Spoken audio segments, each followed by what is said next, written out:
تو مسئلہ یہ ہے کہ کیا بات چل رہی تھی یار کھوپڑی, ہاں یہ جو میرے بھولتا ہوں نا میں, یہ حافظے کی کمزوری کی وجہ سے نہیں بھولتا. سمجھتے ہیں میرے دماغ میں نا ایک ایک ٹائم پہ دسیوں چیزیں چل رہی ہوتی ہیں, تو وہ سب ایک دوسرے کو نکال رہی ہوتی ہیں. کیونکہ میں اتنا بھولتا ہوں کہ میں اپنے بھولنے کے واقعات بتاؤں تو آپ بولو یہ بندہ زندہ کیسے ہے. وجہ اس کی حافظے کی کمزوری ہوتی تو واقعی مر چکا ہوتا, کیونکہ اتنے کمزور حافظے والا معاشرے میں چل نہیں سکتا. تو وہ میں اس لیے کہ بیسیوں چیزیں ہیں, اس گھر کے ٹماٹر, اس گھر کے پیاز, اس گھر کے بچے کو ہسپتال لے کے جانا ہے, ٹھیک ہے نا, بچے گننا بھی ہیں کہ پورے ہیں بھی کہ نہیں ہیں. حقیقت ہے, کوئی شارٹ تو نہیں مارکیٹ سے. ایک دفعہ ایک جماعت آئی, وہ کہاں سے, ایک عرب کنٹری ہے, نام ذہن سے نکل گیا, ایک عرب ملک ہے, وہاں سے جماعت آئی. تو مجھ سے عربی میں تھوڑی ٹوٹی پھوٹی گپ شپ شروع ہوئی ان کی. مجھے کہنے لگے ماشاء اللہ کتنے بچے آپ کے, تو میں نے کہا اتنے, پھر میں نے کہا نہیں سوری اتنے ہیں, پھر میں نے کہا ایک منٹ, وہ 3-4 دفعہ نا تو وہ کہہ کے مار کے ہنسنے لگے. ٹھیک ہے, تو 14.15 سے الحمدللہ وہ پونے کی ٹینشن ختم ہو گئی, اللہ کا بڑا فضل ہو گیا. تو ٹوٹل حساب جو ابھی فی الحال چل رہا ہے 14 کا چل رہا ہے. اچھا پھر میں یہ بھول جاتا ہوں یہ سوتیلے ملا کے 14 ہیں یا بغیر, صحیح ہے نا. تو پھر دوبارہ کاؤنٹ کرنا پڑتا ہے. سوتیلے بچے ملا کے 16 ہیں, سوتیلے بھی ملا کے نا جو جہیز میں ملے تھے. تو اب تک کی رپورٹ کے مطابق, تو اللہ نظر بد سے بچائے. اب میں اگر یہ سوچتا کہ نہیں بھائی کھلانا کیسے, اتنے یہ ایکچولی ٹوپی ڈرامے نا جو بندے یار ایکچولی سے پیدا ہی نہیں ہوتے, کھلانا بھی پڑتا ہے, تو بھائی جو رونق گھر میں ہے وہ رونق نہ ہوتی. کھا رہے ہیں اللہ کا شکر ہے, سارے بچے دیکھ لو سارے الحمدللہ. محسن صاحب آپ تو جانتے ہیں نا, سارے فٹ فاٹ ہیں ماشاء اللہ, سب کھا رہے ہیں, پڑھ بھی رہے ہیں الحمدللہ, قرآن بھی پڑھ رہے ہیں, اسکول بھی جا رہے ہیں. جو نارمل سب کے بچے ہوتے ہیں ویسے ہی ہمارے بھی بچے کر رہے ہیں.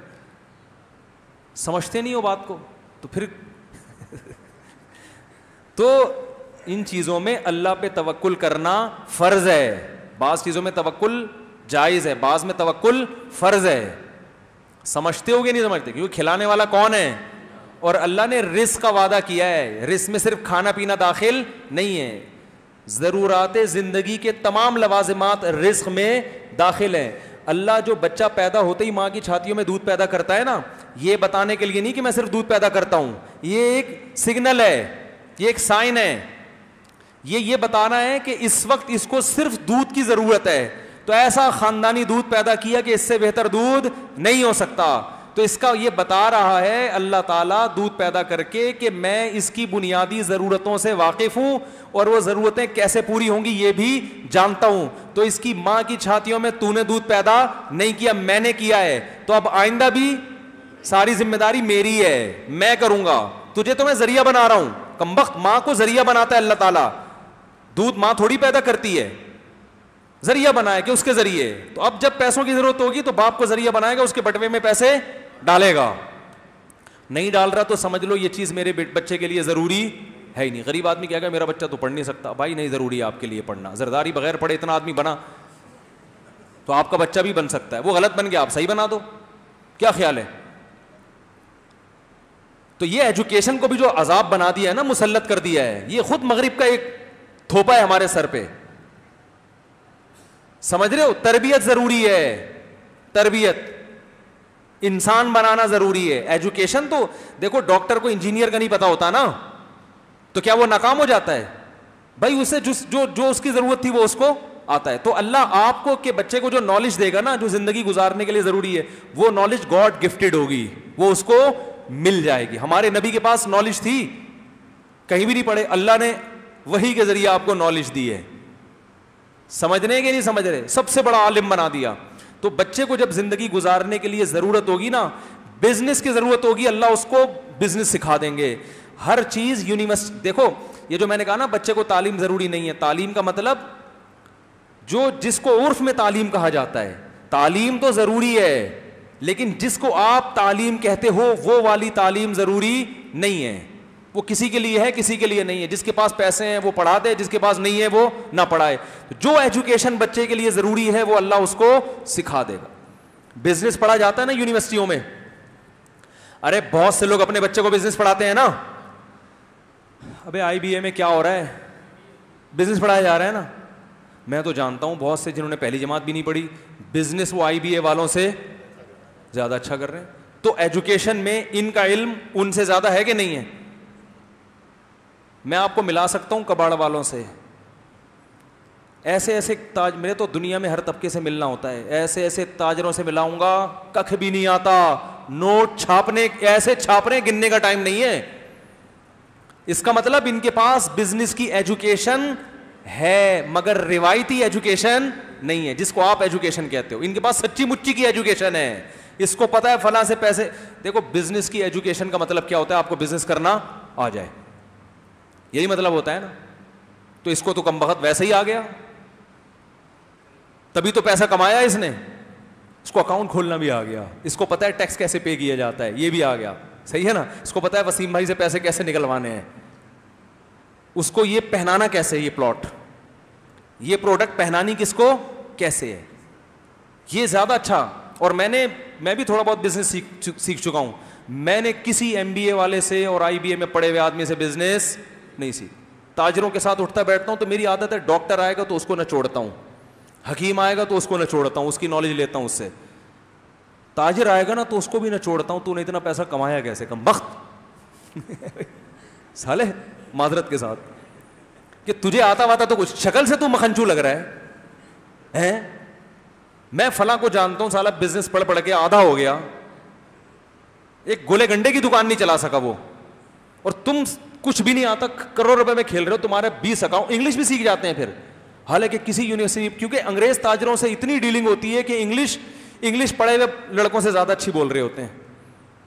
فر انگلش. میں نے کہا بھائی انگلش کہاں سے سیکھی؟ کہہ رہے ہیں یار ہماری ڈیلنگ ہے چھوٹے موٹے تاجروں سے نہیں ہے, یو کے سے ہمارے کنٹینر آتے ہیں, گوروں سے ہماری ڈیلنگ ہوتی ہے. تو ماں باپ نے تو بالکل بھی نہیں پڑھایا, مگر اللہ نے ایسا پڑھایا کہ مفتی طارق مسعود صاحب اس سے بزنس پڑھ رہے ہیں. صحیح ہے نا, کہ یار کیسے کم رہنے دو, تم لوگ وہیں کے وہیں رہو گے. تو بھائی بچے پیدا کرو, توکل کس پہ کرو, اللہ نے جو پڑھانا ہوگا پڑھا دے گا. ہاں تربیت کی فکر کرو, تربیت کی فکر کرو. پیسے ہیں تو اچھے سے اچھے اسکولوں میں پڑھاؤ, نہیں ہے بولیں بغیر پڑھے بن جائے گا کچھ, ٹھیک ہے نا, ٹینشن لینے کا نہیں ہے. ایک آدمی میرے پاس آیا, بچوں کی اسکول کی فیسیں نہیں ہے, زکوٰۃ چاہیے. میں نے کہا بچوں کو نکال دو اسکول سے جب پیسے نہیں ہیں. کیا کہہ رہے ہو مفتی صاحب؟ میں نے کہا کیا کہہ رہا ہوں بھائی, نہیں ہے تو نکال دو. زکاتیں مانگنا, بھیک مانگنا یہ اچھا کام ہے؟ میں نے کہا کل تمہارے بچے پڑھ لکھ کے بھیک مانگے لوگوں سے, اس سے بہتر تھا کہ کیا جاہل ہوتے, رکشا چلاتے ہو. بھیک مانگنا نہ سکھاؤ. جب بچوں کو پتا چلے گا ابا بھیک مانگتا ہے تو خدا کی قسم وہ صدر بھی بن جائیں گے تو کشکول لے کے بھیک ہی مانگتے رہیں گے ساری زندگی. وہ شخص جو نبی صلی اللہ علیہ وسلم نے کیا فرمایا, جو صحیح حدیث ہے, جو گٹھری لکڑیوں کی گٹھری جو ہے نا اپنے کندھے پہ رکھے اور بوجھ اٹھا کے پہاڑ پہ چڑھے اور پہاڑ سے لکڑیاں پتھر کوٹ کے لائے یا لکڑیاں کوٹ کے لائے, اتنی ٹینشن, اور لکڑیوں کو بیچ کے روکھی سوکھی روٹی کھائے. آپ نے فرمایا یہ اس سے بہتر ہے کہ قیامت کے دن اس کے چہرے پہ بھیک کا نشان ہو. اللہ کے ہاں یہ زیادہ پڑھا لکھا ہے جو بورنگ کر رہا ہے, کھڈے کھود کھود کے پیسے کما رہا ہے, اور آپ اپنے بچوں کو اسکول پڑھانے کے لیے کیا کر رہے ہو, بھیک مانگ رہے ہو. تو خدا کی نظر میں تو تم گر گئے. تو یہ ٹماٹر والے کوئی قوم کے برے لوگ نہیں ہیں, رکشے والے نہیں آ رہی بات. کوئی بات نہیں, آپ کا بچہ رکشا چلائے گا, کچھ نہیں ہوتا, ٹینشن لینے کا نہیں ہے. کوشش کرو بچہ چیف جسٹس بن جائے, موٹیویشن تو اسی کی ہونی چاہیے. پیسے ہیں پڑھاؤ, اور ہدف بناؤ اپنے بچے کو آرمی میں آفیسر بناؤ, کمیشن آفیسر بھیجوں گا تاکہ چیف آف آرمی اسٹاف بنے. ہدف یہ ہونا چاہیے. سوچنے پر پابندی ہے, اچھا سوچو. اور اللہ نے کہا ہے کہ طاقتور مومن کمزور سے اللہ کو زیادہ محبوب, تو طاقتور بنانے کی کوشش کرو. اپنے بچے کو فوج میں بھیجوں گا, کوشش کرو اپنے بچے کو بہترین سائنٹسٹ بناؤں گا. اللہ نے جتنے اسباب وسائل دیے اس حساب سے کوشش شروع کر دو. نہیں ہے صبر کر کے بیٹھ جاؤ, اے اللہ ہماری نیت بڑی ہے, جو تو بنائے گا ہم اس پہ کیا ہیں. جیسے کوشش ہوتی ہے صحت اچھی ہو, لیکن ہر ایک کی اچھی ہو جاتی ہے, بیمار ہو جاتے ہیں, تو صبر کرو, یہ تو نہیں کہ میں تو ناکام ہو گیا, میں نے تو جم خانہ بھی کھولا ہوا تھا, میں تو صبح شام وٹامن اے اور بی کے کیپسول بھی کھا رہا تھا, اور یہ بھی کر رہا تھا, اور کینسر سے بچنے کے ساتھ مجھے کینسر کیوں ہو گیا, اب ٹینشن لے رہا ہے. بھائی اسباب کامیابی کے اختیار کرنے ہیں, نتیجہ کس پہ چھوڑنا ہے؟ اللہ پہ. جو ہے اسی میں بہتری. بیمار ہو گئے, بھائی پیغمبروں پہ بھی بیماریاں آئی ہیں. ایوب علیہ السلام کی ساری زندگی کس میں گزری؟ بیماری میں. اسی بیماری کی وجہ سے اللہ نے کہا نعم العبد, ایوب بہترین بندہ تھا. یہ بیماری نہ آتی تو ایوب علیہ السلام کا قرآن میں ذکر نہ ہوتا. سلیمان علیہ السلام کو بادشاہت ملی, یہی بادشاہت ان کی کامیابی کا ذریعہ. حضرت سلیمان کو بادشاہت نہ ملتی تو قرآن میں ان کا تذکرہ نہ ہوتا. تو بھائی کوشش بادشاہ بننے کی کرنی ہے, لیکن جو حالت میں اللہ رکھے راضی اس میں رہنا ہے. صبر یہ کرنا ہے کہ بھائی اگر میں صحت کی کوشش کر رہا تھا نہیں کامیاب ہو سکا, بیماری ہے, تو اللہ نے ایوب علیہ السلام کو بیماری میں کامیاب کیا. اللہ مجھے اسی بیماری میں, بولو بھائی, نوازے گا. اللہ چاہتا ہے میں صبر کا ثواب حاصل کروں. تو آپ کوشش کرو آپ کا بچہ بہت بڑا تاجر بنے, نہیں بنا, رکشا چلا رہا ہے, بھائی اللہ مجھے اسی میں کیا کرے گا؟ نوازے گا. سمجھتے ہو کہ نہیں سمجھتے؟ تو کیوں دنیا سے محبت کر رہے ہو؟ یہ رکشے والے کے جنت میں نہیں آئیں گے. تو اس لیے بچے نہ روکو. قرآن کہہ رہے لا تدرون ایہم اقرب لکم نفعا, تمہیں پتہ نہیں کون سا اس میں تمہارے لیے نجات کا ذریعہ بن جائے, کون سا تمہیں فائدہ پہنچائے. سارے بچوں کو پڑھا لیا, کوئی کام نہیں آئے. ایک جو ان پڑھ تھا نوٹ وہ چھاپتا ہے ٹھیک ہے نا, جس کو آپ سمجھ رہے تھے کسی کام کا نہیں ہے. وہ ایک صاحب نے جو ہے نا اپنے بچے, 3-4 بچے تھے, ان کے تعارف کروا رہے تھے, یہ میرے بچے سے ملیے, یہ انجینئر ہے, فخر ہے, ان سے ملیے, یہ ڈاکٹر ہے, ان سے ملیے, یہ سائنٹسٹ ہے, تو ان سے ملیے, یہ چور ہے. تو اس نے کہا اس کو نکال دو. کہتے کماتا یہی ہے, کیا کروں نکالوں کیسے؟ ان سب پہ کم بختوں پہ اتنا خرچ کیا, کما کے لاتے نہیں ہیں, کھلانے والا کون ہے؟ یہ تو خیر ایک لطیفہ ہے, لیکن بعض دفعہ وہ چور نہیں ہوتا, وہ محنتی ہوتا ہے, قسمت اس کی اچھی نکل آتی ہے. تو یہ اگر آپ کی محنت سے پیسہ ملنے والا ہوتا نا میرے بھائی, تو امام شافعی یہ شعر نہ کہتے لو کان بالحیل الغنا لوجدتنی بنجور اقطار السماء تعلقی. کہتے ہیں بھائی پیسہ تقدیر سے ملتا ہے, کوشش سے نہیں ملتا. کہتے ہیں اگر محنتوں سے مل رہا ہوتا تو مجھے دیکھتے کہ میں آسمان کے ستاروں تک پہنچ گیا ہوتا. لیکن کہتے ہیں ہم نے عجیب حالت دیکھی ہے کہ خوش قسمتوں کو بیٹھے بیٹھے مل جاتا ہے, بد قسمت پیچھے بھاگتے رہتے ہیں پیسے کے, ساری زندگی پیسہ ان کو ستاتا ہے, ہاتھ میں کچھ بھی نہیں آتا. اس کے لیے بڑی پیاری مثال دی امام شافعی رحمہ اللہ تعالیٰ نے. فرمایا اذا سمعت بان مجدودا اتا عودا واذا سمعت بان مجدودا حوا عودا فاثمر في يديه فصدقي واذا سمعت بان محروما اتى ماء ليشربه فغاض فحققي. کہتے ہیں اگر تم کبھی سنو نا کہ ایک بدقسمت آدمی پانی پینے کے لیے کنویں کے پاس آیا, پانی لبالب بھرا ہوا ہے, بندہ کیا ہے اللہ نے اس کی قسمت میں رکھا ہے کہ پانی اس کو نہیں ملے گا. وہ کنویں کے پاس بھی آ گیا, کنویں میں پانی بھی کیا ہے بھرا ہوا ہے, لیکن اللہ نہیں چاہتے. تو تم نے سنا کہ پانی اس کو دیکھتے ہی نیچے چلا گیا, ٹھیک ہے نا. تو کبھی ایسی خبر سنو نا تو تصدیق کر دیا کرو, یہ کوئی اچھمبے کی بات نہیں ہے, ہوتا ہے ایسا. سارے وسائل ہوتے ہیں, پانی پھر بھی نہیں ملتا, پانی دیکھ کے غائب ہو جاتا ہے, بولتا ہے میں تو آیا ہوا تھا لیکن تیری قسمت میں ہوں نہیں, میں جا رہا ہوں, ٹاٹا, ٹھینگا دکھاتا ہوا جاتا ہے پانی. تو کہہ رہے ہیں یہ ایسی خبروں پہ یقین کر لیا کرو, یہ کوئی اچھمبے کی بات نہیں ہے, بدقسمتوں کے ساتھ ایسا ہوتا ہے. اور کہتے ہیں کبھی ایسا سنو نا کہ ایک آدمی نے کھیتی باڑی کی اور خوب ہل چلایا اور خوب سونا یوریا اینگو یوریا ڈالا اور یہ وہ اور فلانا ڈمکانا, اور اتنا کچھ کرنے کے بعد بھی فصل نہیں ہوگی, پیسے ڈوب گئے. لیکن ایک آدمی نے کیا کیا, ویسے ہی لکڑی ہاتھ میں پکڑی اور اس نے وہیں پھل دینا شروع کر دیا, کچھ بھی نہیں, نہ ہل چلائے نہ کھاد ڈالی. وَإِذَا سَمِعْتَ بِأَنَّ مَجْدُودًا حَوَا عُودًا فَأَثْمَرَ فِي, ہاتھ میں ہی پھل دینا شروع کر دیا. صدقی, بول دیا کرو ایسا بھی ہوتا ہے, کوئی اچھمبے کی بات نہیں. ایک مثال سے سمجھایا. بعض لوگوں کے پیچھے دولت بھاگتی ہے, وہ کہہ رہے ہیں پتہ نہیں کہاں سے آ رہا ہے, ادھر سے بھی آ گئے, ادھر سے بھی آ گئے, آج وہ پلاٹ بھی بک گیا, آج وہ بھی کاروبار ہو گیا, وہ بھی ہو گیا, برس رہے ہوتے ہیں نوٹ. سمجھ میں نہیں آ رہا ہوتا یار یہ ہو کیا رہا ہے, ٹھیک ہے نا. جس بزنس میں ہاتھ ڈالیں, ہمارے ایک جاننے والے ہیں بینک میں, اسلامک بینک میں, تو ان کا ٹرانسفر بہت ہوتا رہتا ہے. تو میں نے کہا یار یہ کیا عجیب, کبھی ادھر ٹرانسفر کبھی ادھر, ہیں بہت بڑی پوسٹ پہ. کسی نے کہا یہ جس بینک جو نہیں چل رہا ہوتا نا ان کو وہاں بھیج دیتے ہیں, وہ چلنا شروع. کیا ان کے ہاتھ میں برکت ہے. جو برانچ نہیں چل رہی ہوتی نا وہاں ان کا ٹرانسفر ہوتا ہے اور وہ پہیے لگائے بغیر دوڑنا شروع کر دیتی ہے. سمجھ رہے ہو کہ نہیں سمجھ رہے؟ تو ایسا بھی ہوتا ہے کہ آپ رزق آپ کو تلاش کر رہا ہوتا ہے اور بعض دفعہ جو کام کرو نہیں ہو رہا. تو یہ کس کے ہاتھ میں میرے بھائی؟ اللہ کے. تو اس کا مطلب جس کے پاس رزق کے دروازے کھلے ہوئے نہ وہ اترائے کہ اللہ مجھ سے خوش ہے, نہ نہ نہ نہ نہ, اس خوش فہمی مبتلا نہ ہو. اللہ آپ کو دے کے آزما رہا ہے. اللہ کیا کر رہا ہے بھائی؟ کھلا کے آزما رہا ہے. اور جو ہر کام میں ہاتھ ڈالے کام نہیں ہو رہا وہ ٹینشن میں نہ آئے, وہ یہ نہ سمجھے مجھ پہ کسی نے سفلی کر دیا ہے, جادو کر دیا ہے, میں فلاں عامل کو دکھاؤں گا اور جادو ہے اور یہ کروانا فلیتے پلیتے. نہ نہ نہ نہ نہ بھائی, اللہ آپ کو آپ سے چھین کے آزما رہا ہے. جس کو اللہ نے دے دیا وہ بھی مرے گا اور آپ بھی قیامت کا اعلان کر کے نہیں جاؤ گے. آپ کا بھی انا للہ ہونے. قبر میں جانے کے بعد بغیر جیب, جس کا پلاٹوں کا کروڑوں کا بزنس تھا وہ بھی ایک فائل بھی اپنے ساتھ لے کے نہیں جائے گا.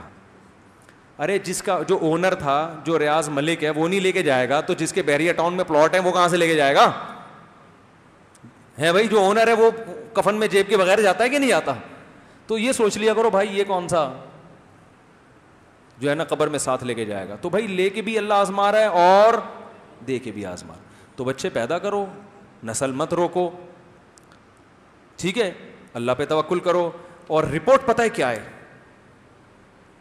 کہ بڑھے گی نسل تو اللہ کی طرف سے رزق کے دروازے کھلیں گے نہیں, ٹوٹیں گے. صحیح ہے نا, کھلیں گے نہیں. قرآن کے بعض الفاظ بڑے عجیب ہیں. ایک عرب عالم نے بڑی پیاری بات لکھی. عرب کیا کرتے تھے, بچے کو غربت کے خوف سے قتل کر دیتے تھے کیونکہ وہ ماں کے پیٹ میں حمل ضائع کرنا جانتے نہیں تھے نا. اتنی میڈیکل سائنس نے ترقی نہیں کی تھی کہ ماں کے پیٹ میں اب حمل ٹھہر گیا تو وہ پریشان ہوتے تھے کیا کریں. تو کہتے پیدا ہوتا ہی مارو اس کو نا, کیونکہ ہم خود نہیں کھانے کو مل رہا ہے, اس کو کہاں سے کھلائیں گے. تو قرآن نے کہا نا نا نا, نحن نرزقکم وإیاہم, ہم تمہیں بھی رزق دیں گے اور اس کو بھی. تو علماء نے اس کے تحت لکھا ہے, اس سے پتہ چلتا ہے بچہ پیدا ہونے سے بچے کو روزی بعد میں ملتی ہے, والدین کو پہلے ملتی ہے. اللہ نے کہا ہم تمہیں بھی دیں گے اور بولو ان کو بھی دیں گے. ہم تو اللہ پہ توکل کرنے والے ہونا چاہیے بھائی مسلمان کو. تو یہ نہ جاؤ. اور پھر دل بڑا ہوتا ہے یار انسان کا جب وہ اللہ کی طرف سے روزی آتا ہوا دیکھتا ہے اور توکل بڑھتا ہے. اور یہ جو کہتے ہیں نا میرے اتنے بچے پھر بھی غریب, یا تو یہ کمبخت اپنی حرکتوں کی وجہ سے غریب ہے. فوکس بچے پیدا کرنے پر کیا اس نے, کمانے کو فوکس بولو بھائی کیا ہی نہیں. تو وہ تو ہو, کمانا بھی تو ہے نا, کوشش بھی تو کرنی ہے, اپنی ذمہ داری تو پوری کرو.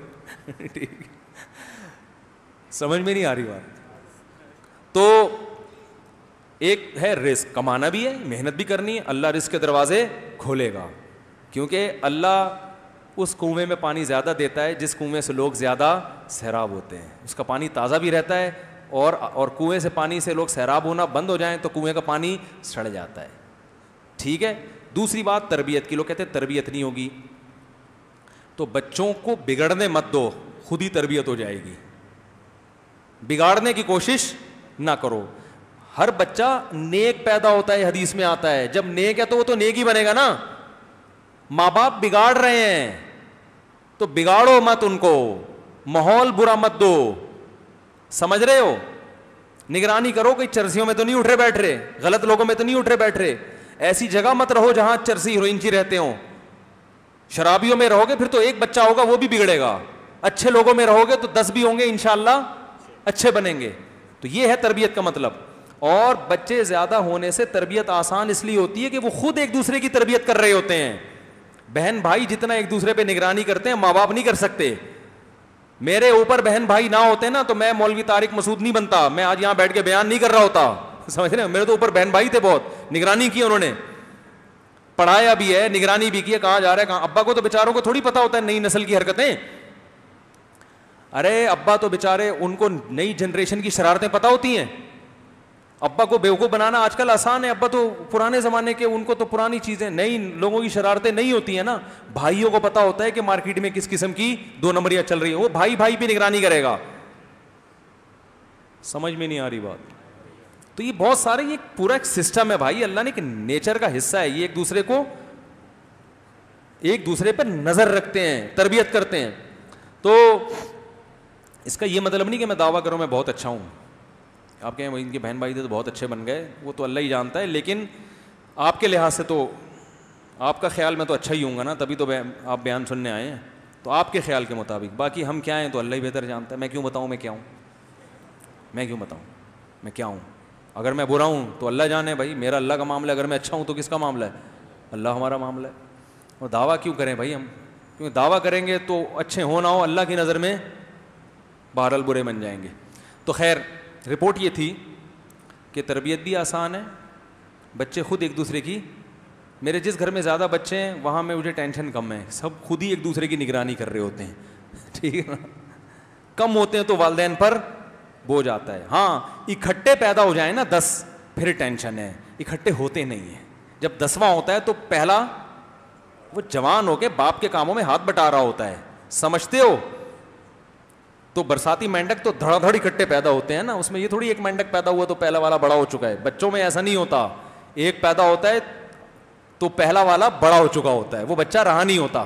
تو 10 بچے کسی کے ہوتے ہیں نا, جب جس نے کہا تھا میرے 28 بہن بھائی ہیں, 28 بچے میرے ابا کے, تو وہ چھوٹے چھوٹے تھوڑی ہیں. ٹھیک ہے نا, وہ سارے جوان ہو چکے ہوں گے, بیٹیوں کی شادیاں ہو چکی ہوں گی. ہمارے ایک جاننے والے تھے, ان کے ماشاءاللہ وہ 23 بہن بھائی, اب 30 ہو چکے ہیں, انہوں نے مجھے بتایا تھا 30 بہن بھائی. اب کوئی سنتا تھا یار تمہارے باپ کے 30 بچے, توبہ توبہ توبہ توبہ. وہ بھائی وہ جو 30 بچے تھے اس میں 20 تو جوان ہو چکے ہیں. ٹھیک ہے نا, وہ تو باپ پہ بوجھ نہیں ہے, بلکہ باپ کو بھی پال رہے ہیں, ماں کو بھی پال رہے ہیں. ماؤں کو 3 مائیں تھیں ان کی. تو اس لیے یہ سب لفاظی, میں نے کہا نا فرعون نے کیا کہا تھا, میں بہترین بات کروں گا, حالانکہ بدترین باتیں کر رہا تھا. تو فیملی پلاننگ والے بھی لیبل کیا لگاتے ہیں, تربیت. ایکچولی یہ اصل میں سیٹنگ اور تربیت اور عورت کی صحت, حمل روکنے کے لیے جو عورت گولیاں کھاتی ہیں, کوئی ایک گولی دکھا دو جس سے عورت کی صحت اچھی ہوتی ہو. کوئی کشتہ دکھا دو کہ یہ والا کشتہ جب عورت کھائے گی تو حمل رکے گا اور عورت صحت مند, کیلشیم بڑھ جائے گا. ساری گولیاں عورت کی صحت کا بیڑا غرق کر رہی ہیں, انجیکشن بیڑا غرق کر رہا ہے. نہیں آ رہی تو رہنے دو, جیسے چل رہے ہو چلتے رہو. 80-28 پہن پائی ہیں. اس نے, وہ ایک کے بچے بہت تھے تو اس نے کہا یار وہ فیملی پلاننگ والوں نے تمہیں منع نہیں کیا, تم لوگ 30 بہن بھائی ہو فیملی پلاننگ. انہوں نے, وہ آئے تھے وہ اسکول سمجھ کے واپس چلے گئے. وہ کیا سمجھ کے, یہ بھی لطیفہ غلط ہے, اس لیے کہ وہ 30 بہن بھائی جب تھے تو وہ بچوں, وہ ایک جیسی عمر کے نہیں تھے, وہ دیکھنے میں اسکول لگتا ہی نہیں. اس میں جو جوان ہوتا گیا وہ ویسے بھی گھر سے نکلتا گیا ہوگا. ٹھیک ہے نا, وہ اپنے الگ گھر بنا کے بیٹھا ہوا ہوگا, وہ اپنی شادی کر کے اپنے بچوں کو پال رہا ہوگا. باپ جب اس نے, جس کے 30 بہن بھائی تھے نا, اس نے کہا میرے والد جب گھر میں آتے ہیں تو ہٹو بچوں, ایسی عزت ہوتی ہے نا. ایک دسترخوان لگتا ہے, ابا دادا بھی بن چکا ہے, وہ بہت سی وہ دامادوں کے سسر بھی بن چکے ہیں, صحیح ہے نا, نانا بھی ہے اور بیویوں کا شوہر بھی ہے, ٹھیک ہے نا, اور باپ بھی ہے. تو خاندان میں جو اس کی ویلیو ہے نا, اس کا کوئی تصور کر ہی نہیں سکتا. ایسے چمن کے تھے, وہ تھے کیا ہیں, وہ بار بار کہیں گے مجھے تھے کیوں بنا دیا مفتی صاحب نے. ایسے پگڑی پہن کے کہہ رہے ہیں دسترخوان پہ بیٹھتے ہیں اور سارا خاندان لائن سے بیٹھا ہوتا ہے. تو وہ 30 اتنے نہیں ہوتے, ان میں 2-4 اتنے ہوں گے جو لیٹسٹ ورژن ہے. جو پرانے ہیں وہ تو کما کے کھلا رہے ابا کو, بیٹیاں بھی شادی ہو گئی ان کی, وہ اپنے گھروں میں, وہ بھی آئی ہوئی ہیں ملنے. عید بقرعید پہ کیا رش لگتا ہوگا, داماد بھی آتے ہوں گے. یہ بادشاہت تو اس پر ہے آپ کی, بغیر الیکشن کے بادشاہ اور سچی مچی کے بادشاہ. لیکن نہیں سمجھ میں پھر بھی نہیں ہے, جیسے چل رہے چلتے رہو. خواتین یہ کہتی ہیں ہم اتنے بچے پیدا کریں گے نا تو ہمیں شرم آئے گی, لوگ کہیں گے تمہارے بچے, توبہ توبہ, شیم شیم شیم. تو دیکھو یہ جو آپ کا حسن و جمال ہے نا تھوڑے دن کا ہے, ماں بننے کی جو نعمت ہے نا, یہ سوچ کے اس سے پیچھے نہ ہٹو کہ لوگ مجھے کہیں گے اتنے بچوں کی ماں. جو آپ کی حسن و جمال ہے تھوڑے دن میں ویسے ہی مارکیٹ سے شارٹ ہونے والا ہے, سمجھ رہی ہو. خواتین کو کہہ رہا ہوں. یہ ویسے ہی شارٹ ہونے والا ہے. یہ تھوڑے دن کا ڈسٹیمپر ہے. عورت پہ بڑھاپا مرد کی نسبت بہت جلدی آ جاتا ہے, بہت جلدی آتا ہے. تو آپ کو تو جلدی اپنا خاندان چاہیے کہ جیسے ہی میں 40-45 سال کی ہوں تو ایک خاندان ہو, ایک بیٹے ہوں پالنے والے, فخر کروں میں ان پہ. اور ویسے بھی جب قدرتی لائف ہوتی ہے نا تو بڑھاپا ویسے بھی دیر سے آتا ہے. جب نیچرل لائف سے ہٹیں گے تو بڑھاپا جلدی آئے گا. عورت کے لیے ولادت کے عمل سے گزرنا یہ نیچرل ہے یا نہیں ہے؟ تو یہ کیسے ممکن ہے ایک چیز نیچر کا حصہ ہو اور وہ صحت کے لیے نقصان دہ ہو؟ یہ خدا کی قسم کسی کی یہ عقل میں آنے والی باتیں نہیں ہیں, یہ صرف گنتیاں سکھائی گئی ہیں الٹی الٹی, سمجھ رہے ہو؟ تو اس لیے وہ عورتیں دیر تک جوان بھی رہتی ہیں, عمر بھی لمبی ہوتی ہے, جن کی اولادیں زیادہ ہوتی ہیں. جو بچے روکتی ہیں وہ بڈھی بھی جلدی ہوتی ہیں اور بیماریوں کا بھی شکار ہوتی ہیں, حسن و جمال بھی ان کا ختم ہوتا ہے. تو یہ میڈیکل سائنس کے حوالوں کے ساتھ یہ چیزیں میرے پاس موجود ہیں. اور ویسے بھی یہ تو کھوپڑی میں آنے والی چیزیں ہیں نا, یہ تو نیچر سے تھوڑی کوئی بغاوت کر سکتا ہے. تو یہ اولاد آپ کے بھی کام آئے گی, آپ بھی بڑھاپا اچھا گزرے گا. اور بڑھاپے کا ٹائم بھی کوئی کم نہیں ہوتا. 20 سال تقریباً جوانی اور لڑکپن کے ہوتے ہیں, بچپنے کے. 20 سال سے لے کے بہت لگا لو 50 سال, یہ آپ کے کیا ہیں, موج مستیوں کے. 50 سال کے بعد بڑھاپا, اور وہ کب تک چلتا ہے؟ 70 سال تک چلتا ہے نا. اور اگر صحت اچھی ہو تو 80.